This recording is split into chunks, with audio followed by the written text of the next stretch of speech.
All right, all right. Here we go. Here we go. Monday morning. Good weekend of baseball under our belts. Here we are, August 11th. So we're getting into it now. August 11th, dog days of summer. I'm feeling it, and I'm not even playing. So I'm sure the boys are feeling it. Certainly the Yankees and Mets are feeling it. And that's why sometimes you need a nice cup of Lenny Special Blend from the Serene Bean. And oh, good morning, Alex. Good morning. Good morning, Brett. Good morning, Billy. Good morning, all my people. Anyway, here we go. Today we got a couple topics that we'll get into. Um, and it wasn't the Yankees and the Mets. I can't watch more heartbreak. Maybe a little bit of it, but for the most part, we're gonna focus on some other people. Some people that actually, two pitchers in particular that actually started off this year not so hot with big expectations in terms of runs and things like that. But they've done a lot of nice things, and they're setting themselves up right for the future. That's Dylan Cease, Mackenzie Gore. So we're going to check those guys out. And we'll head over to the main screen right away. We'll dig into the standings, and we'll get started here on the Monday morning. Blue Jays win a dramatic game against the Dodgers. We're going to watch how it ended. Very, very dramatic. And they now have a 4-game lead on the Red Sox, who lost 2 out of 3 to the Padres and Dylan Cease, who we're going to watch. Yankees lose again, 6.5 back in the division. That's not even a thought at this point. Detroit 6 up on Cleveland. It had gone to 5, but yesterday was a good day for the Tigers. They win and Cleveland loses, so it's 6. Houston half game up on Seattle, who's red hot, 7 in a row for Seattle. They might be the most dangerous team in the American League at the moment. I'm kind of leaning that direction. Philly 5.5 up on the Mets, as the Mets have now lost 7 in a row. As I mentioned before, the Mets season is headed towards some heartbreak if they don't figure it out and turn it around. Meanwhile, the Phillies are rolling, so they have a 5.5 game lead in the NL East now. Brewers also completely rolling, 9 in a row, 73 and 44, 6-game lead on the Cubs. And that's a pretty good division. Don't be fooled. There are 4 teams over 500 in the NL Central. Cardinals are actually a team who's played well their last 2 series. I want to point that out. They have series wins versus the Cubs and the Dodgers, and they're actually not that far out of the wild card. We'll take a look for that in a moment. Dodgers 2 up on the Padres, so that's gotten tighter. And I actually think that might go down to the wire. Dodgers and Padres. Can't wait for those 2 teams to play each other. Down the stretch, we hit the wild card. And we can see the Yankees only half a game up on Cleveland, 2.5 up on Texas in that wild card race. That's a scary sight to see, but should make for some great baseball down the stretch. Mets 1.5 up on Cincinnati, 3.5 up on the Cardinals. Took a glance at the Cardinals' schedule. It's pretty light going on the rest of the way, so they could make a run. I think the Reds and the Cardinals, it's fair to say they could both make a run at the Mets here. Unsure about the Giants. They haven't played great ball for a while now, but Mets 1-9 in the last 10, 7 straight losses. They're going to play Atlanta next, so even though it's a downtrodden Atlanta team, Atlanta never a fun series for the Mets, always difficult. All right, so that's it for the standings. We're going to get into a guy named Dylan Cease. Now, I read a couple Substacks in the morning, and one of them is from this guy, Lance Brzezinski, which I've talked about a little bit before. He does a lot of really good pitching work on here, and I want to give him full credit because he dives into the numbers ahead of time. I just like to do a lot of the watching and fill in the context, fill in the blanks for you guys. But Dylan Cease, who we're about to watch from the Padres, we're going to quickly watch. He's changing his stripes. In yesterday's outing, he threw just 63% combined 4-seam and slider, his lowest usage of those 2 pitches since July of 2021. So for more than 4 years now, Dylan Cease has been a heavy fastball slider pitcher. In fact, at one point, the slider was the best pitch in the game. If we go down here to, and I'll show you, it's actually a crazy stat. One of his last years with the White Sox, if we show more seasons, he led baseball in 2022 with a 35 run value on his slider, which was the top overall pitch by run value in the big leagues. And the slider is still a great pitch for him. It's got a 6 run value this year, at 25 run value last year, 5 the year before. It's clearly his best pitch and best offering. But he talked a little bit about the phenomenon that I saw coming last year, and a lot of people kind of picked up on as we head into this year, the year of the mix. Which is actually the name coined by a guy named Michael Rosen, which basically means that pitchers are going to expand their mix, make it a little harder to key in on one thing or another. which is like one of the things that I think is hurting Devin Williams is that he's only got 2 pitches. But as a starter especially, you're going to really expand your mix, and that's what Cease has done. He's added more curveball to the mix. He's also pushed up, let's see, he's also pushed sinker, sweeper to righties, all above 7%, and those pitches have been below 3% in the previous year. So I just wanted to point that out. But when you look at Cease, this is kind of what we're looking at on a pitch movement. From a pitch movement standpoint, the 4-seam is exceptional lift and a little bit of glove side towards 0 line and those red dots on the top. And you can see that if we click this, it shows you kind of the striped boxes are where league averages. So anything you're going to be away from league averages is a good thing. So he's well above league average with the fastball movement. And the sinker and changeup movement aren't great, but again, it's all context like of when he throws them, how effective. But you see the slider here, the slider, bullet slider, 89 miles an hour, so 3 ticks over average on the velocity. It's a true bullet, and it comes from a pretty high arm angle, 51 degrees, and I think we saw a little bit yesterday with Blake Snell why that matters. It's very good for that initial approach out of the hand to kind of hide and disguise the spin and the movement of the pitch until it's kind of too late for the hitter and they have a tough time making that swing decision. And then the curveball is a huge dropper, big plummeter, straight down, 12-6 type, kind of an old school type of curveball. So yes, he is 5-10 with a 4.52 in the year through 24 starts, but he's got 169 punchies and only 129 in a third innings, which is good for a 30.7% K rate, which is outstanding. That's why this guy's going to get paid the big bucks at the end of the year regardless. He's going to grade out really well in stuff metrics, going to grade out really well in process metrics. But he does have a little bit of a hard hit contact problem. His ground ball percent, 25th percentile in ground balls, 30th percentile in hard hit. He gives up barrels, so there's going to be some home runs there. So it's really he needs to clean up his batted ball contact numbers, and that's something that it looks like he's finally taking steps to mitigate. He has no problem putting guys away when he gets to 2 strikes, but I think he'd like to increase his approach to a more optimal point prior to 2 strikes, which means giving himself a chance to get weak contact if they do choose to put the ball in play. So it was the Padres versus the Red Sox yesterday, 2 very good teams, and he ends up pitching 7 innings, well, almost 6 innings, 6+ innings in this game, but the first 6 are scoreless. Gets clipped a little bit in the 7th, but let's speed watch his outing and see what we can see from Mr. Dylan Cease. 2 strikes here to Roman Anthony. Gets it started with that slider to Roman Anthony. This is a very classic start. And again, another thing I want to point out here is this is a slider, but there is no pop upward out of the hand. Everything comes out straight before hitting the deck. Very hard pitch to differentiate from a fastball. This is probably the first time that Roman has seen Dylan, so odds are he was going to be behind the 8 ball on this at-bat. There's a sweeper to Bregman.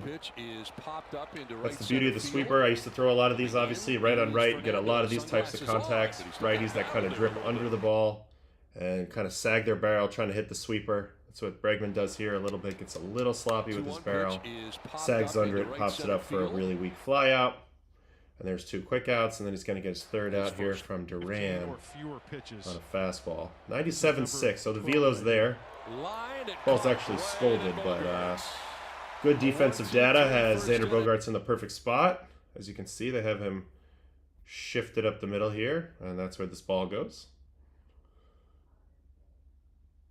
In the old days, that would have been a single, and nobody would have batted an eye, but now we move the guys around, and that's just an out.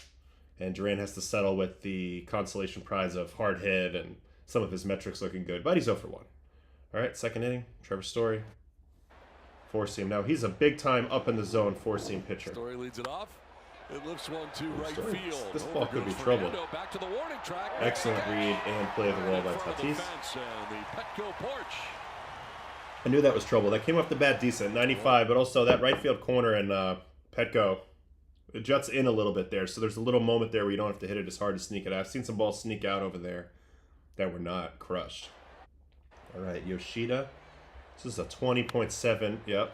So this is a 21-inch vert ball. So that's off the chart. That's extremely high.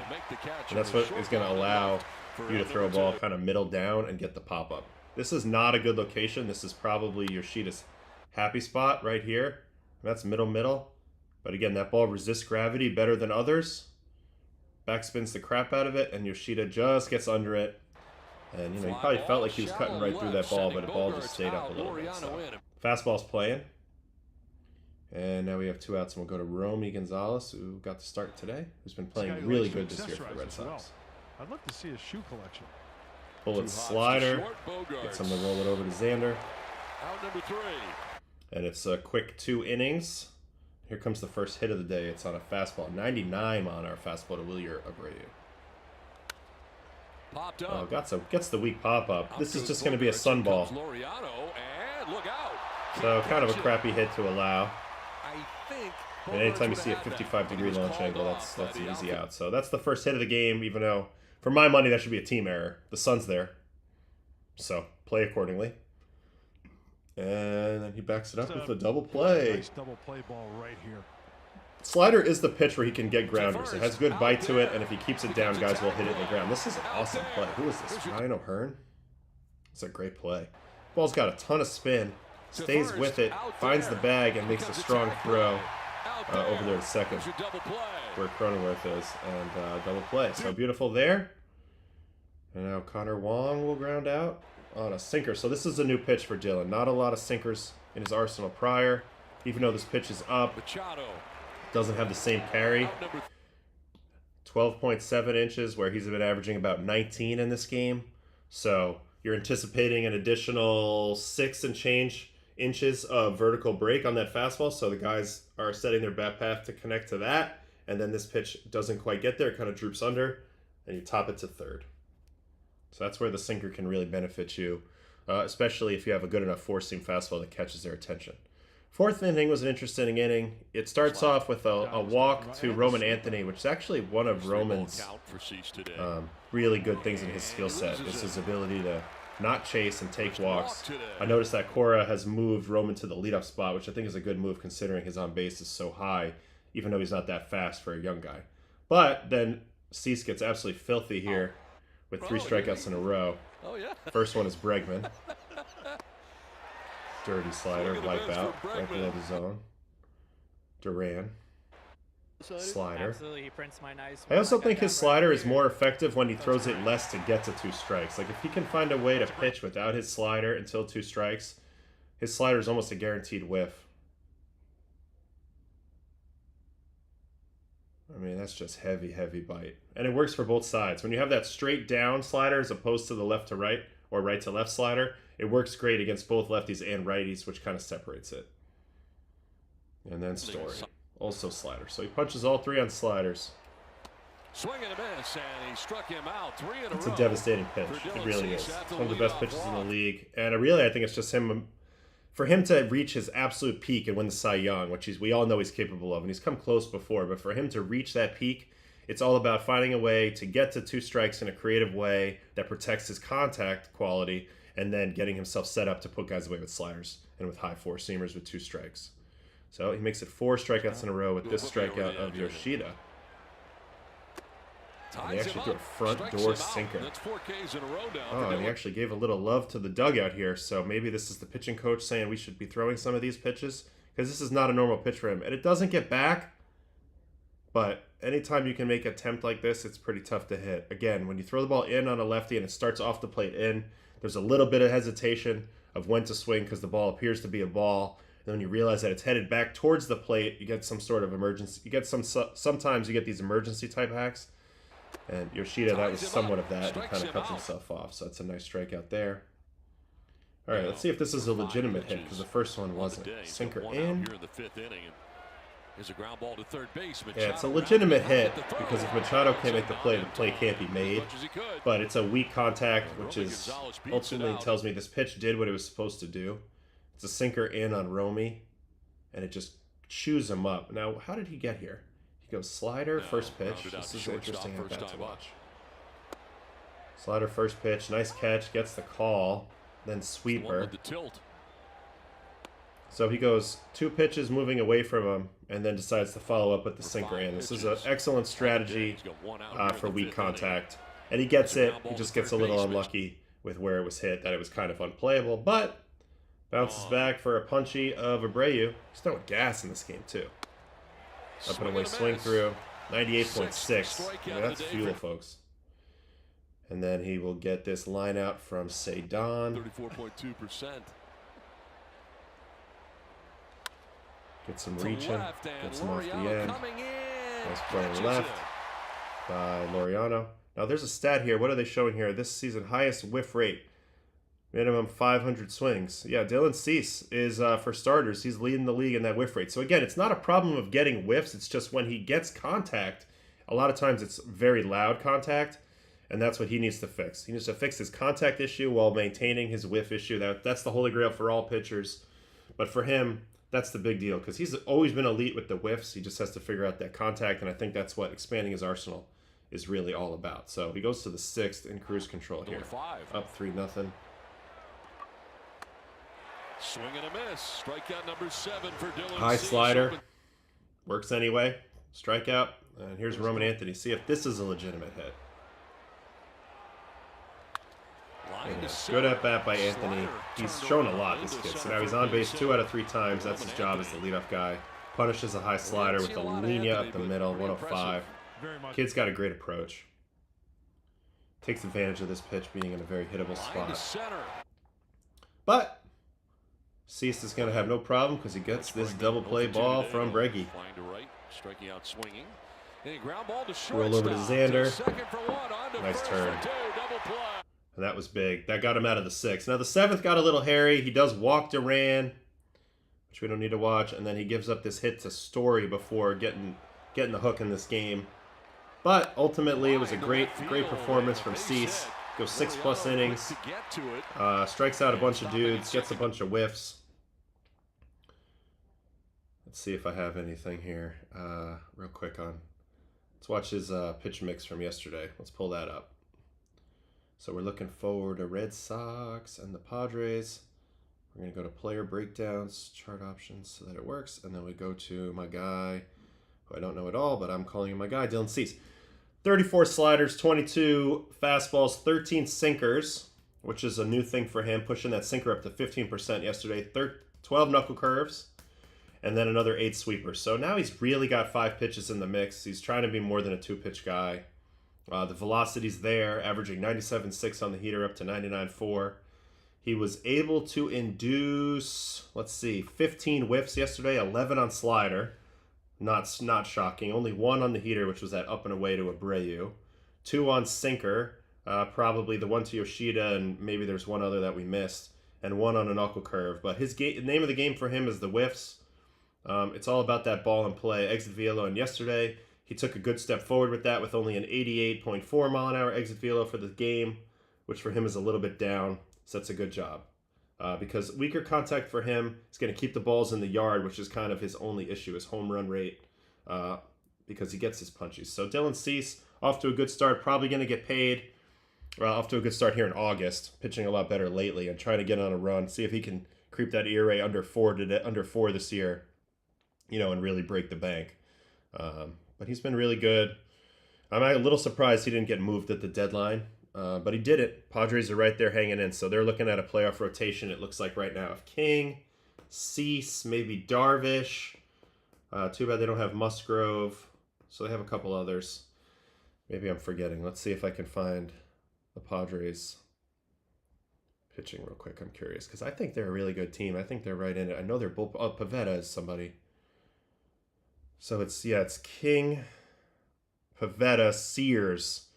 Yeah, they got a good rotation. They got 5 real pitchers. When you got Darvish, Cease, King, Pavetta, and missing one more, Sears. That's very, very good. All right, so good job there. And now we're gonna look over at another guy who's a stud, Mackenzie Gore, also over a 4 ERA. Everybody's been waiting for him to kind of have that breakout year. He does have 158 strikeouts and 132 innings, so it's another similar style to Cease. That's why I wanted to show these guys back to back. Because the metrics look about the same. They're very good on chase and whiffs and strikeouts.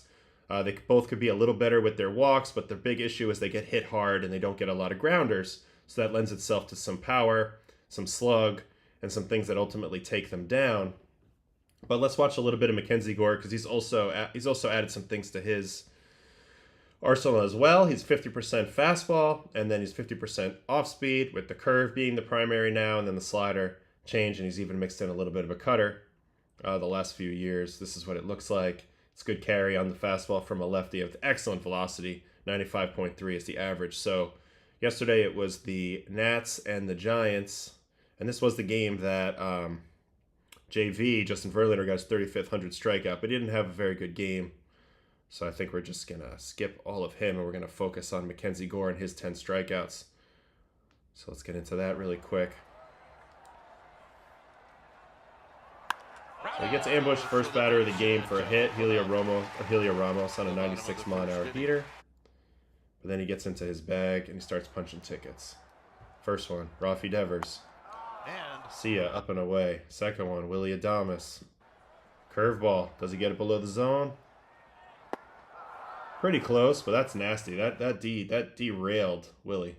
Willie thought he was swinging at a fastball here. Yep, that ball disappeared on him. Nasty. And then he's going to get this fly out from Wilmer.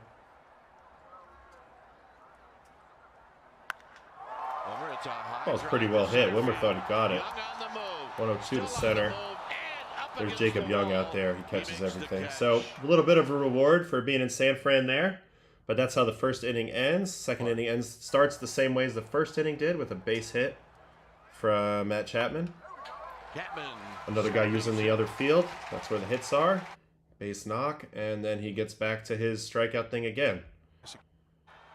First one is going to be Casey Schmidt. Up top, see ya.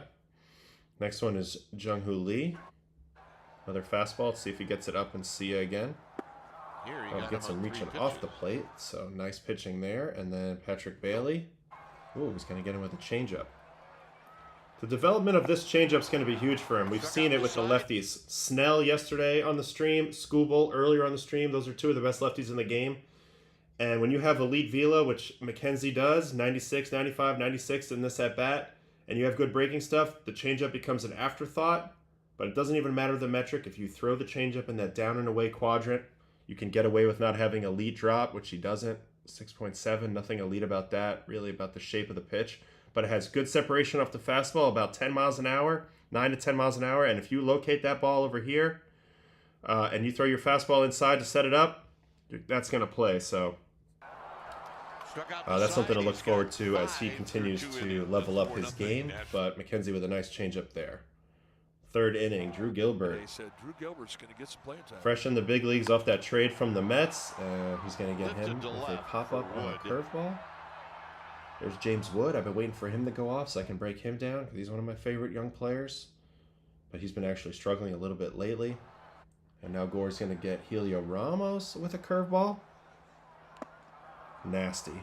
Back foot banger. See ya. And then Rafi Dev. Carita. 86-mile-an-hour curveball. That's a very hard curveball. Gets Rafi, all he can do is reach. And that's the third inning. So fourth inning, he starts off with a walk of Willy Adames and then Wilmer Flores. Four-seam. When he gets the four-seam up, especially in on the righties, they have a really hard time getting to these balls. They explode through the zone. It's a very, very good fastball, and that's where he needs to be with it, is that up and in spot. That's going to set him up for success. Then he's got Matt Chapman with a punchy. Oh, there's the changeup. So that's the second awesome changeup strikeout in the last two innings. And you can see the hitters, they're just not looking for this pitch. They have too many other things to cover. This is the beauty of having an expanded arsenal, and then also just really good command of that pitch right there. Now Casey Schmidt, first pitch changeup. So now he's starting to feel the benefits of the changeup here the second time through the order, and he's able to cash in on that with a couple nice outs. Fifth inning, Jung-Hoo Lee got him with a four-seam the first time, get him with a curveball the second time. It's nasty. Lee was overmatched in this matchup today. Now he's going to give up a single to Patrick Bailey. Little curveball. Tough play for third baseman. So nothing wrong with that contact. You can live with that. Drew Gilbert flew out the first time. And we put a little bit of a charge into that slider. But only 94.7 won't get it done in the Bay Area. Fly out to center. And Ramos is going to get a ground out on a changeup. So this is his 4th out on changeup. This is showing big growth. I've watched this guy pitch a lot, being in the NL East the last few years. Oftentimes he would shove versus the Mets the first time through the order. Exploding fastballs at the top, breaking balls in the dirt. Just really just dominating. But then the second time through, guys measuring him a little better, making better takes, forcing him in the zone and clobbering him, especially for big time power like home runs and stuff. But he didn't really have an answer for that. The changeup is a step forward. All right, Rafael Devers. First round pick, the 3rd overall. Slider. Back in 2017. 20 30. in a minute. So 2 strikeouts of Devers and a weak ground out. Complete domination. And now Adames. Fastball, let's see where he gets it. For the first pitch out. Kind of in. Gets under it, blows him up. Fly out to center. Let's see if we can get a better view of that. Yeah, it's just under it. Adames' swing is very scoopy. If you got a good fastball with ride, you can get above that barrel. I mean, he's a grit hitter, but that's one thing that I noticed from the swing right away. And then here's his first out on a cutter. It's his last out of the game. Cutter middle, kind of a weird swing through. Yeah, I don't know. Wilmer Flores somehow misses that, but that's strikeout number 10. He goes 6 strong innings, no runs, and a big bounce back outing for Mackenzie Gore. He's another guy, big-time prospect. At one point, he was the #1 prospect in the game. When he was with the Padres, ends up getting traded in that Juan Soto trade. He's a big part of that big piece of that trade. Goes to Washington, gets a chance to let his wings spread a little bit, run as the club ace, basically.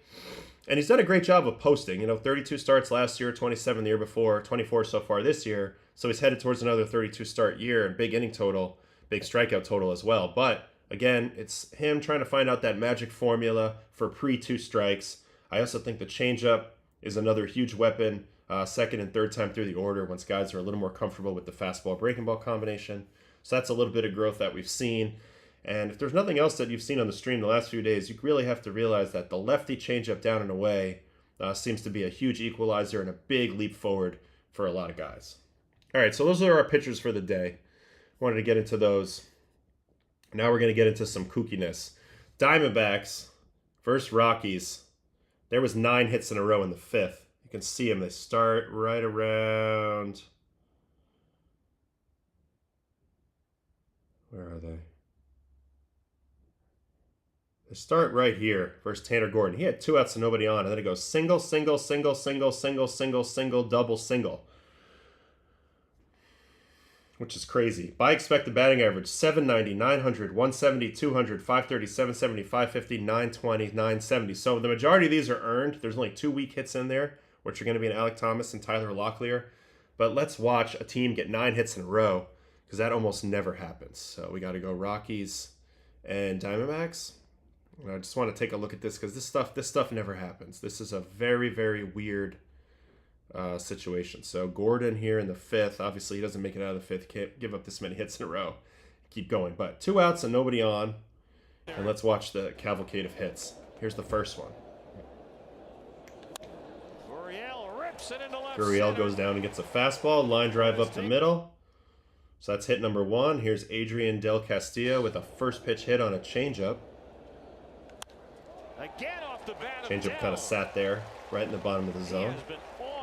So that's 2 hits in a row.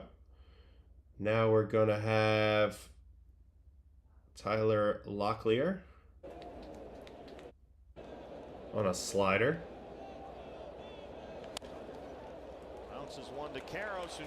Probably a makeable play, but a tough play.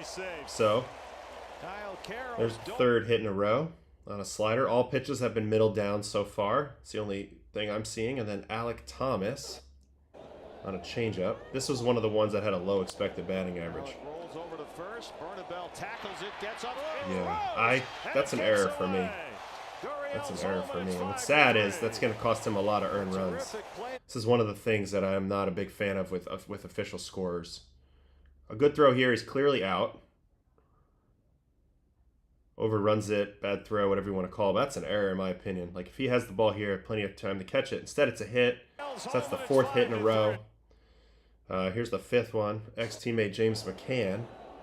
Honestly, didn't even realize he was on Diamondbacks.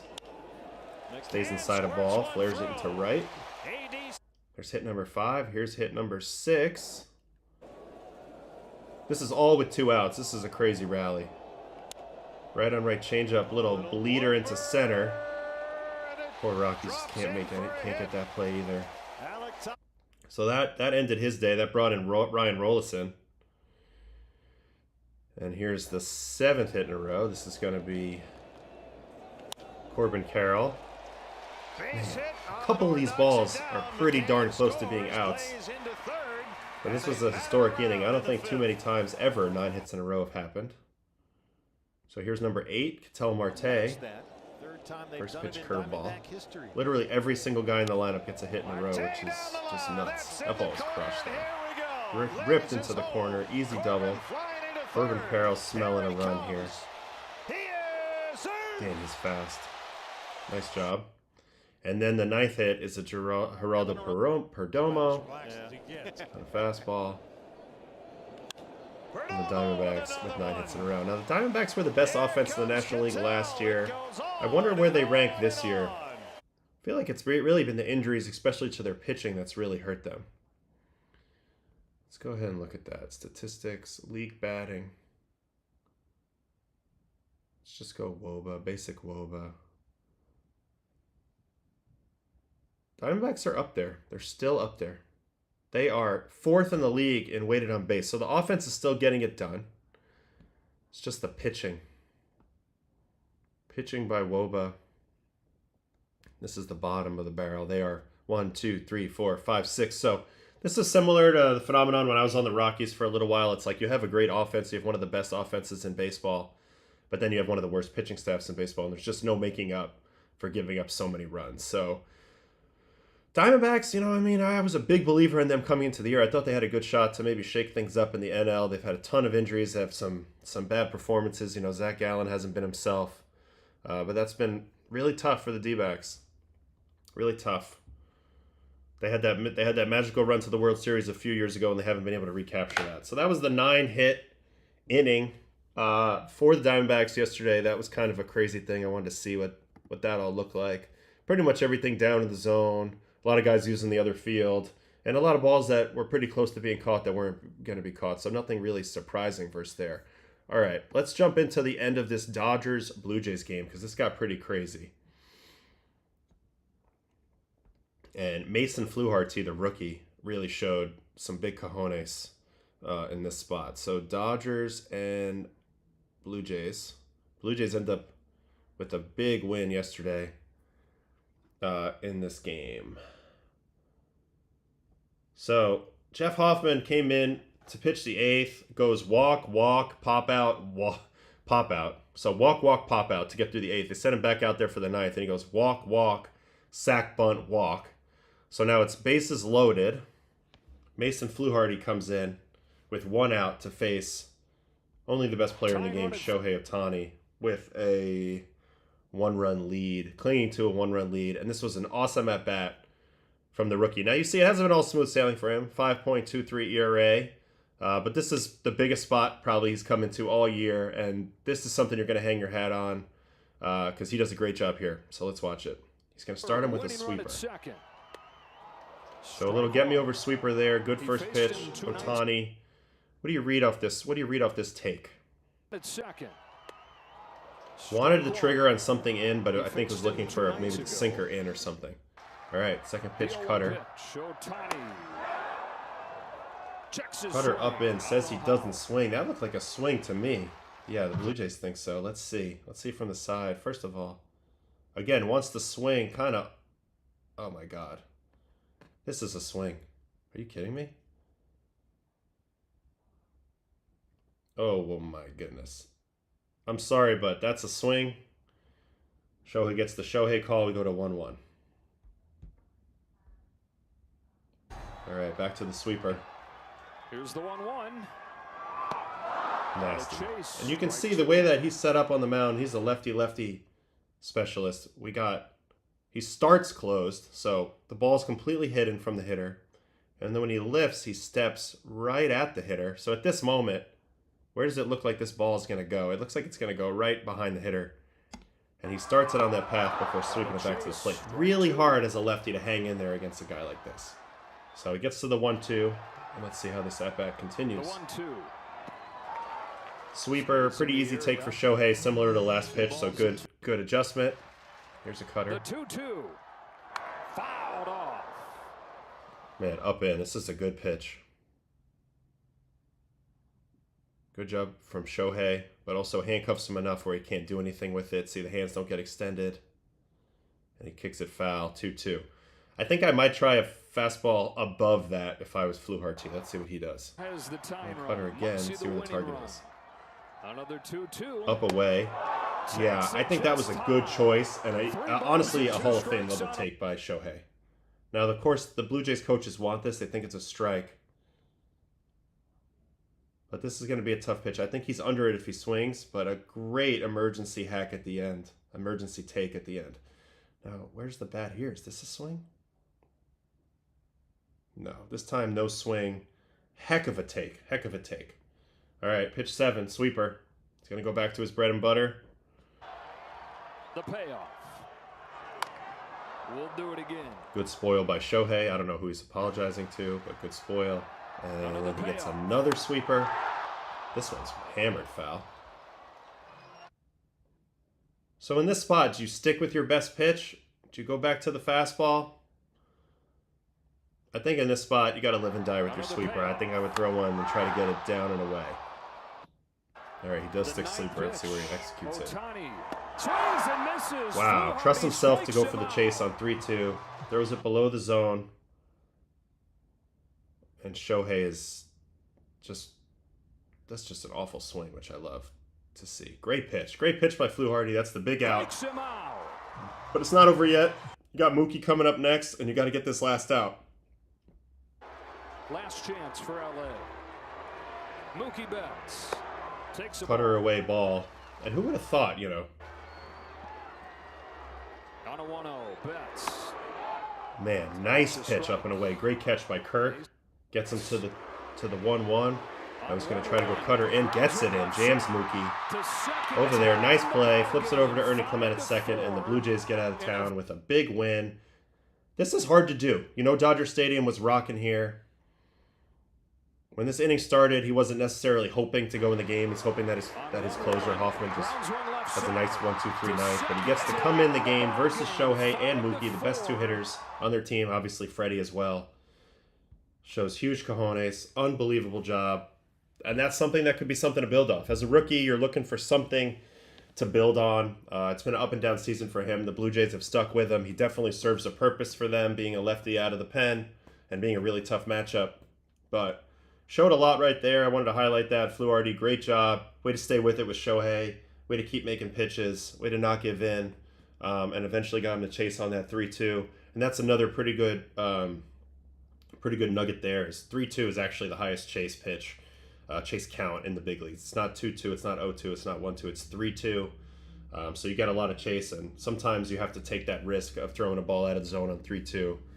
Usually a breaking ball because you can sell it as a strike and then hope that they swing. So that's kind of how that went down. Really good job by Toronto to sneak out of there with that W. And they're still in first place in the AL East, and Dodgers still in first place in the NL West. So pretty good job. Pretty good job to not get swept there, and they have a rookie to thank. So it's really cool when a young guy steps up. All right, 2 more things. I want to look at this key steal by Jordan Walker in the 7th and a nice at-bat by Gorman that leads to the Cardinals taking the lead, and then we'll take a quick look at Colson Montgomery after that, the rookie. All right, so last night it was the Cubbies and the Cardinals on Sunday Night Baseball. I watched a little bit of this game. Sonny Gray was awesome. But a lot went down in the 7th inning when Jordan Walker got himself on base here. This is 2-2 game, 7th inning. Imanaga's still in there. Jordan Walker leads off his at-bat here with a little floater into center. Finds some grass that PCA can't cover, which is kind of tough. And Jordan Walker's showing a part of his game that isn't always the part of a game with a huge steal. So let's watch this. First, Shota goes for the pickoff, as they know that a stolen base here could be tough. And Gorman, left on left. This is a tough matchup as well. Foul ball. Walker Foul ball again. Imanaga with the exceptional lift on the fastball from a low slot, making that fastball, even though it's 91.9, feel like it's about 95. All right, so 0-2. Walker running on the play. Gets the second in what turned out to be huge. Huge, and a key moment. And you know what? It was a good time to risk it. I think this is a good job by the Cardinal coaching staff, knowing that they need to get a guy to scoring position. If he gets thrown out, he gets thrown out. And then Gorman stays short on the fastball, able to shoot it through the 4-hole. Jordan Walker hustling the whole way with a really nice job because Kyle Tucker's coming up, hosing it from first. Let's see the jump that Jordan Walker gets off second, see if there's anything good. Here's Jordan Walker. Obviously, there's 2 outs, so he's running, but yeah, he got a good head of steam. He knew he needed to score on this play, and he does. So really nice job by the Cards there, kind of making something out of nothing. Jordan Walker battling against Imanaga, getting the hit, finding a way to get to second base, and then one more hit beats you. So I wanted to highlight that. That's a big win by the Cardinals. They have now won 2 series in a row against good teams. Romero was awesome also. Kind of shut down the last few outs in this game for the Cards. After O'Brien did his thing, who's been awesome as well. And Sonny. Can't say enough about Sonny Gray. When he pitches, the Cardinals have a really good shot to win. So Cards trying to get back into it. I think they're 3.5 back of the Mets with a soft schedule. So we will see how that goes as we keep going. But a nice job there. Sometimes it's the small things that get the W's. And a big stolen base. Stolen bases seem to really loom large in tight games towards the end of the games. And, you know, I do think moving forward, we're going to see a bias towards pitchers who are a little better at holding runners in those spots. Because that can be a huge vulnerability. And you can see you really only need 2 weak contact hits to get a run. That can be the separator. So good job by the Cardinals taking advantage of that. And good timing by the coaching staff to put that steal on. All right, Colson Montgomery, rookie of the White Sox. 23 years old. He was a first-round pick in 2021. Bats left, throws right, plays short. And the big thing that I've noticed by looking at his metrics is this guy hits the ball really, really hard. His bat speed's 77 miles an hour. That's elite. Barrel percentage, 15.1. He doesn't get a ton of hits. It's a 238 average with only a 310 on base. And I'd like to see those numbers creep up over time. But he can really impact the ball. And I think he's one of those guys that we can just watch some of his homers because they've been very impressive. Just to see the raw pop on this kid as he hit another homer yesterday. You can see deep. He's very good at pulling the ball in the air. So let's watch these air pulled homers first, and then we'll see what he looks like when he's going the other way. This one a long shot down the right side. It's a very upright swing. That was his first career dinger. Going back to Adrian, what stood out to you most like. just since Off he's Imanaga. been here with the Sox? Get out, ball. Oh, watch that one a little bit. Watch it, kid. For a little backspin. He's very good at pull balls in the air. When I was looking at his metrics earlier, it does seem like that's the whole approach. It's the new school. I'm going to lean over and pull everything to right and backspin it. I'm going to get a lot of homers because I swing hard. And you know what? It's a pretty good formula if you can do it. I do think I'd like to see him have some other clubs in his bag to give himself some more competitive chances versus other guys. But if you're going to throw this guy a medium speed pitch in the zone down, you're asking for a huge home run. Let's look at this one. This was yesterday's home run. This ball's derailed. Damn, that ball's clobbered. I think I want to watch that from the side in a second, but let's watch his homer to center. Man, a lot of these are left on left too, which you got to give him credit for. Here's Colson Montgomery. That is a drive, center field. Adele going back. So this is like what they talk about with an A swing, like getting your A swing off. I'm a firm believer you need more than just an A swing to be a complete hitter, because not every situation calls for this. But this is what his A swing looks like. It's a lot of power. This is a deep spot in Tampa. Left center is a bomb in Tampa. So he's showing elite potential.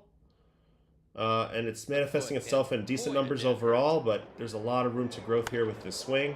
And you can see that he impacts the ball very, very strongly. I'm trying to think of a good comp to him. I see we got Kerry Carpenter in the chat here. But I'm not 100% sure. He's got a very upright stance. Let's see what I think when I look at it from the side. They played yesterday, White Sox, Guardians. First of all, let's see how hard he hits this ball. 114.5. So this is why he was probably such a big prospect, such a high draft pick. Just the raw ability to go 114.5 is unique. Great place to hit, too, by the way, if you don't know. Chicago White Sox, great place to hit. So let's watch the swing from the side. Pretty short swing. Pretty calm load. You know, I see a little bit of Cal Raleigh in there, to be honest with you. Maybe a little bit of a shorter stride. But, you know, this is the first of many of the new keepers in the White Sox system that are going to be the new core going forward as they rebuild.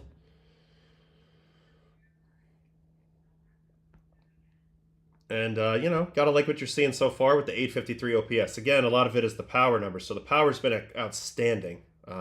But I'd like to see a little more than just homers, because you could even see in his spray chart here, everything's pull side, all his hits, all these singles are there's this one double the other way, which he's probably beat on. Let's see what it looks like. Down the line in left field. Yeah, I mean, you can see they have the outfield so pulled over, so clearly he has a very big bias towards pulling the ball. So there's a lot of space over there, and clearly he has enough pop to go the other way. So I'd like to see a little bit of that as we move forward. That would be a goal of mine. Sprint speed right around league average. Range is good. Arm strength is low, but that doesn't matter. You know, famously, some of the best shortstops ever don't have great arms. They just have they do a really good job getting rid of the ball. You know, Omar Vizquel, David Eckstein, a lot of guys like that just get rid of it and you're just out every time. But here's the big key: pulled in the air. Now, when you do this, eventually you will get exposed by pitchers figuring out how to not let you pull the ball in the air, but that's a good starting spot. Certainly if you want to hit a lot of homers. Seems like, yep, this was obvious from the video. He's crushing medium speed pitches in the zone, so he struggles with the four-seamers. But sliders, he punches them when he hits them. Sinkers is a good pitch to him. He wants the ball middle down. I bet we can find... Let's look at his zones. See if there's a way to look at that, maybe.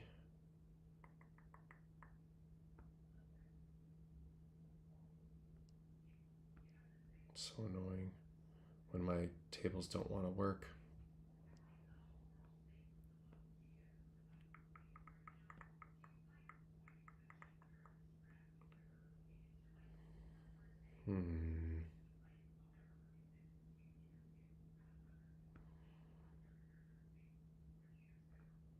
Well, that's a shame, but let me see if I can go to visuals. We'll take a look at something.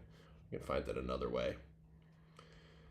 There's always another way on here. What website? All right, Colson Montgomery. There he is. Let's pull him up. All right, so quality of contact, solid contact. Pitch type, fastballs. Yep, middle, down, and away from him. That's what it looks like. Off speed, also wants it down, and breaking, mostly down. Let's look at his weak contact on fastballs. Up in, and on off speed in. So somebody mentioned that in the chat, Baseball Purist mentions that he's on the plate a lot. So let's see if we can find exactly where he might be. Batting stance.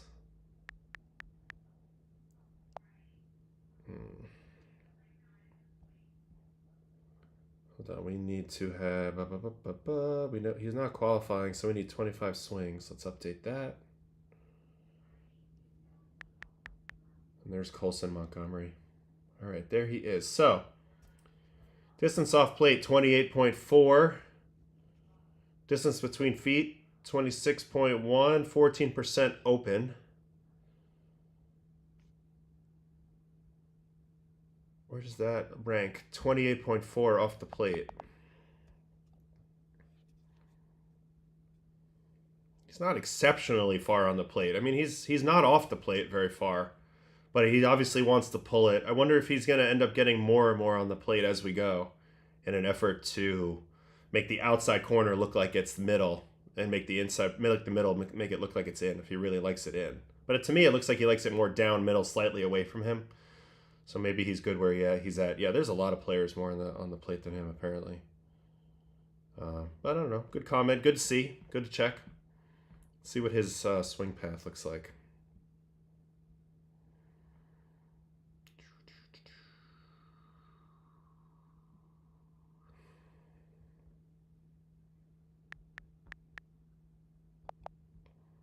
See if I can find... Not qualified again. We need 25 swings. Update. And then we want to find Colson Montgomery. Let's see if there's anything in his swing path. All right, 13-degree attack angle, so slightly uphill, which is really good if you want to hit homers. Slightly pull, slightly tilted. So everything is slightly geared to hit pull ball in the air. Obviously, it seems like that's the approach. Maybe if he can bring his attack direction back to more neutral, he can impact the ball more to all fields because he definitely has the raw power to do so. But a good guy to watch, a good guy to learn from. Rookie, this is like... It's always interesting to see the new rookies because like a lot of times it'll really reflect the modern style of player development, right? Like how guys are gonna be, groomed coming up these days. Is it going to be a lot of it's going to be a multi-swing approach? Is it just going to be a turn and burn approach? Because it seems like a lot of teams are teaching that. So here's where it looks good, but I'd be curious to see how this evolves. We'll see how pitchers go at him. All right, I think that might be it. If anybody else has anything really quick, fire it in the chat. Anybody that's watching, I can go ahead and take a look. But in my notes, I had D-backs 9 hits, Dylan Cease, Mackenzie Gore, Colson Montgomery, Toronto Sabres Dodgers, Jordan Walker. So we covered all of that. And I'll go ahead and go into the probables in the meantime for a Monday here in August. Phillies at Reds. Huge series for the Reds as they continue to try to chase down the Mets in the NL wildcard race.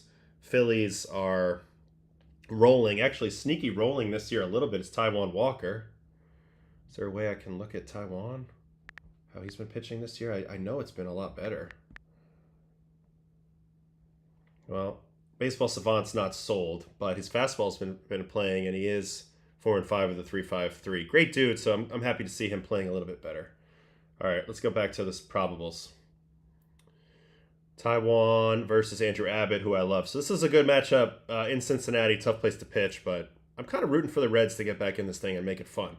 Sevy Matthews and the Yankees. Now, if there's one thing I know over the years is one of the antidote to all the Yankee woes is just to face the Twins. The Yankees have absolutely hammered the Twins over the past 2 decades, so maybe that will be what gets them right. But this is a big series. The Yankees need to start playing better.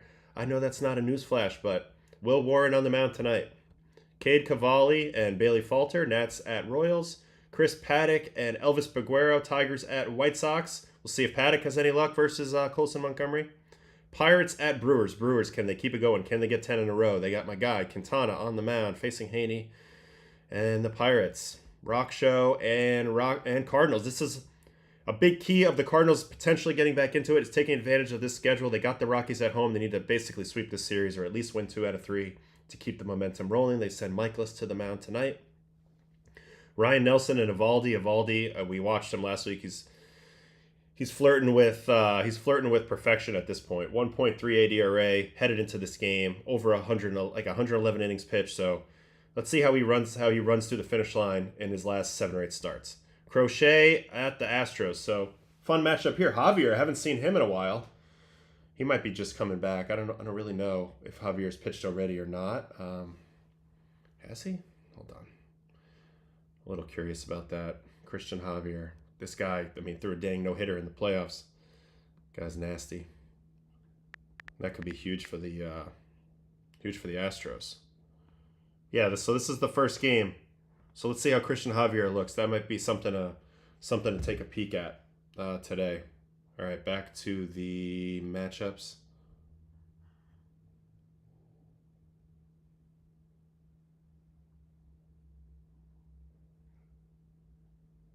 Okay. Dodgers, Yoshinobu Yamamoto and Jose Sorianos. This is the Freeway Series. Dodgers at Angels. This is always a fun SoCal matchup. Yamamoto, I continue to love watching him, and I'll probably take a little bit of my late night to watch him tonight. Darvish, Logan Webb. This is another classic, two kitchen sink studs. We watched Logan Webb last week. Hopefully, Darvish can keep it rolling and get himself going. He pitched well his last game, so that should be a fun one. Padres and Giants. Pepio and Springs. Okay. Rays Athletics from Sacramento. Jeffrey Springs facing his old team where he kind of broke out in the Rays. All right, we have a question in the chat, and we'll finish up with the answer to this. Do you feel that positive fan support can really impact the player's performance? Absolutely. Certainly negative can. I always feel like the energy in the ballpark is an important thing, especially at home. And if you come into a game as a relief pitcher or you come into a game as a starter that's been struggling and the vibe's already negative in the stadium, I think that negative energy can really have an effect on the whole environment you're in, which, consequently can have a small effect on your performance. Obviously, you do everything in your can to mitigate that and to ignore that. But the vibes are what the vibes are. And sometimes the vibes can be negative enough where you're really fighting an uphill battle. And on the other side of that, the positivity, you're struggling, but you get some encouragement from your fan base, maybe from a kid before the game or anything like that. It can really, keep your mind in the right place, keep you positive, because you got to be positive and confident in yourself if you're going to go out there and execute to your highest level of your own ability. So yes, that's a good question, and I do really think that stuff matters. Can you quantify it? Probably not, but just knowing that the players are humans and having felt those human feelings throughout the years, whether I was being loved or hated or something in between, I do think it definitely makes a little bit of a difference. And, the game is such a game of inches that any little bit has consequences downstream. So good question there. And I think we will end on that in the chat today. Thanks a lot for hanging with me on a Monday morning. Good baseball tonight. Definitely keyed in on I'm going to watch Yamamoto, watch Crochet. I want to see how Javier looks. And then the other one I'm really fascinated by is this one, Phillies at Reds. Walker, Abbott. Obviously, I'll watch the Yankees and Mets. I don't think the Mets are playing. I think they play tomorrow versus the Braves. I'll watch Yankees, of course. But at the same time, definitely keyed on some of these good pitching matchups. So thanks a lot for hanging with me on Baseball and Coffee. And we'll be back tomorrow to do this again. See what happens tonight, see what's interesting, see what we can learn. And thanks again, everybody back home. And I'll see you guys later.